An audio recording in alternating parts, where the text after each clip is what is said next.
Hello fans of Moshpit Passion, my name is Kayo. Right next to me, the one and only Sonny of POD, and we will do a special interview about their new record and also about their previous record. So, but first I want to talk a bit about the tour. It's your first headlining tour since 2003 here in Germany. I know a couple years ago you were on tour here in the same venue with Hell Yeah, I was there. That's right. It was a crazy amazing show. And I saw on your current tour a lot of venues were sold out. So how is it for you, such feedback to get from the fans that they are coming willing to see POD? It's been great. Like you said, it's been so long that since we've been here on our own. So to sell out as many shows as we have so far is just a good feeling. So, it just reminds us that I think Europe and in the UK, there's just, I think once you're a fan of music, you're kind of a fan of music. And sometimes the States are so fickle. It's like you have to be on the trending or the popular side of things. And here it really just comes down to the music. So to be able to come back with Alien Ant Farm, 68. We're having a good time. Yeah, definitely. It's a cool package. You toured with Ant Farm in America, so there's some kind of connection. Yeah, we came here with them to the UK. We didn't do Europe shows, but we did UK about 3 years ago, and that's when we really kind of became good friends. And since then, we've done a lot of stuff in the States. Went over to South America together, and we've just become, we've become brothers. So it's just. And they come here quite often in the UK, and they do really well. So we just wanted to do it together. Nice. So I saw on the internet, unfortunately, Waf is missing. He got some private business problems that he mentioned, but he will come back to the tour on the European run, or is he completely out and later back when you tour? It's all passport stuff, So it's a little difficult, all the red tape and all that stuff, so he couldn't get it in time, but he's working on it now, and hopefully with with this run being so well, that promoters will bring us back sooner than later. Okay, so I want to talk about your new record Circles, which come out last November, October. And I like the song Always Southern California.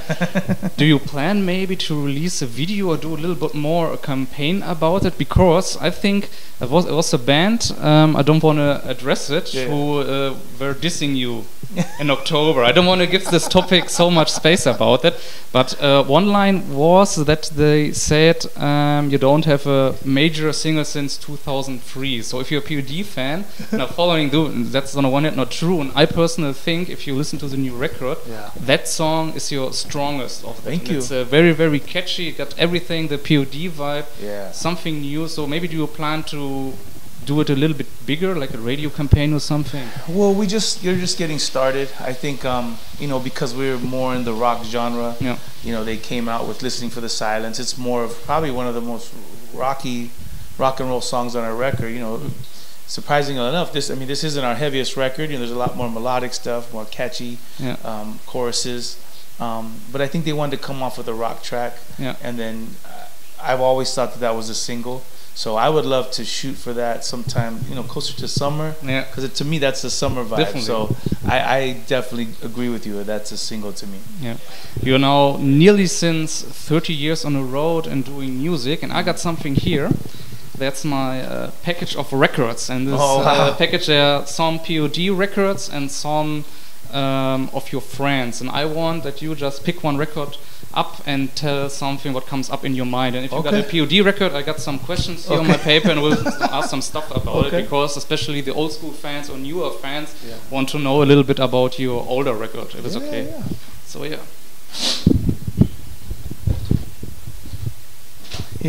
so just do a blind pick. Bag of Tricks. Yes. Oh yeah. Your 2008 record. Yes. When Angels and Serpents Dance. It's the only record which is not on Spotify. It's not. Do you know why? Only reason why it's not on Spotify is because this is probably the only record that we own right now. And so really is our fault that it's not up. So you have to go through all, you have to do all that it takes to get it on. But with streaming and Spotify, we're old school. Like, this is something we're still learning as we go. That's like a young kid's game. So that's our fault. It will be on because people have asked us so many times. Where can I get the record? So this is good. And this is when Marcos came back to the band. Yeah. So how was it back then that he was back in the band? Because he was left to several reasons about that, and then in 2008 he came back. So how was the vibe back then, and how would you say and describe the songwriting if you compare it to the previous two records with your old incurient guitar player back then? Well, actually, Marcos, it really had nothing to do with music. We had been so estranged for so long, and not talking, and we had our fights and arguments. And really, Marcos, and I always give the credit to him, one day, and I believe it was like Halloween, I forget which year, but he called me and the guys and just said, I miss my friends. That was that simple. Miss you guys, and then it was like, hey, let's just go get some lunch. Let's go get some coffee and just kind of try to talk about stuff. And then when we did, it had nothing really to do with music. And he was completely unaware that Jason, our current current guitar player, was not planning on continuing. Just because we were going into a whole album cycle, he knew that was 2 more years of commitment. And I think at that point he already put in 2 albums, put in about 5-6 years. He was a little tired. And he just missed home. He wasn't used to the way we were, and he just wanted to be home, concentrate on being a good husband and a good father. And as much as he wanted to, he was like, I don't want to write a record and then say I can't tour it. So we didn't say nothing. And then when we started hanging out with Marcos, we're like, hey, just to let you know, nobody knows this, but Jason's not coming back. And it was like, so nice. One last thing I want to add is I really like the promo campaign back then, because on New Year's Eve 2008, or was it the 1st January, you released the lead single, When Angels and Serpents Dance, and then in July you released a record. Today it's like, POD is releasing a record in 2 months, in 3 months. So the period is shorter, and the time back then there was a own created website with content, etc. There's no formula. Like I said, we're always trying to figure out how to stay up on this game. And there's bands that again today that they've sold no records, and then you look at it, they have 1 million followers on Instagram. It's like it's a different game. So a lot of it's not really about the music, and then most of our old fans, they're old school. So some of them they're not even on social media. You know what I mean? So it's hard to gauge of what's cool, what's not, because you really don't know. But or who's gonna come to the show, who buys tickets. But even then, it was like we're just trying ways to just get our music. Now nobody buys music. You gotta kind of have to accept it. And then you have to be okay with Spotify. You have to be okay with live streaming and all that stuff. And we just need to figure out a way that the artist gets paid. That's all. Okay. Okay. So the next record, please. One more. The Bag of Tricks. Okay. Yeah, that one is a good one. This one? Yeah. Hey, cookie. I think these are old friends. From the past, also. From I think 2001, the same area when you were bigger. I think you released Satellite. And these guys, we just got off tour with them in the States. These guys are our brothers. And like I said, with Alien Ant Farm, we've always played shows back and forth, but we never became friends. It just always, hey, what's up, goodbye. But this time we've been trying to make a tour happen with Nonpoint forever. It finally happened in the States. And we really got a chance to get to know these guys and come close. And then when we get home from overseas, we'll be home for about 2 weeks, and then we go back out again with these guys. Nice, man. Unfortunately, they're awesome. Definitely. Unfortunately, they played 2 times here in Germany. Last time 3 years ago. That's right. And he almost missed it because he was sick. That's sad because move your fucking ass.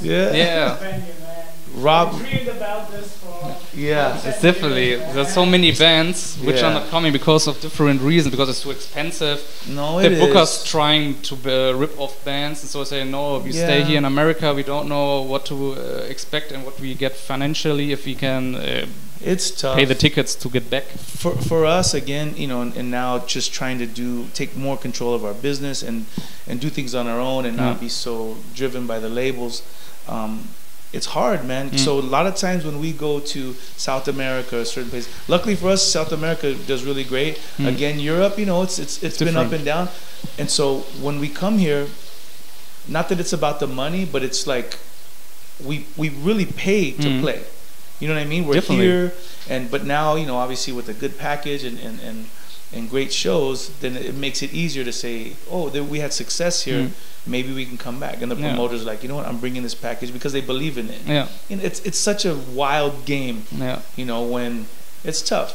So everybody's always like, why don't you guys come that often? It's like, it's not that we don't want to. Yeah. Sometimes promoters won't take the chance, or they want us to come and play for peanuts, and it's like, dude, we can't. Yeah, you have to cover your costs. At least cover the costs, you know. You pay crew, everything, tickets, etc. And everybody is forgetting that. Yeah, it's a business. It's like, I wish we were rich and had all the money in the world. We play free shows, you know, but it doesn't work that way. Definitely. That's very, very sad. And see, our time is running out. Let's do it like 2 more records. Okay. Rob from Nonpoint, he texted me the other day. He said, I wish so much we were with you guys. I said, me too, man. Me too. I think they have a great fan base, I guess. They're great. But, and we do well together, you know, show-wise. Yeah. So, the next one. All right. I'm just grabbing. Yes. This the co-headliner, the first record of Ant Farm. I still play this record. And you know what? I think because Alien, you know, they've been known. Oh, it was a Michael Jackson cover. It's like that's not the full extent of their band. They're great musicians. They all know how to play. Yeah. And when you watch them and you get past this, you know, new metal scene we were in, it's like these are great players. And this album is great. Definitely. Every song is catchy. And I still play this record.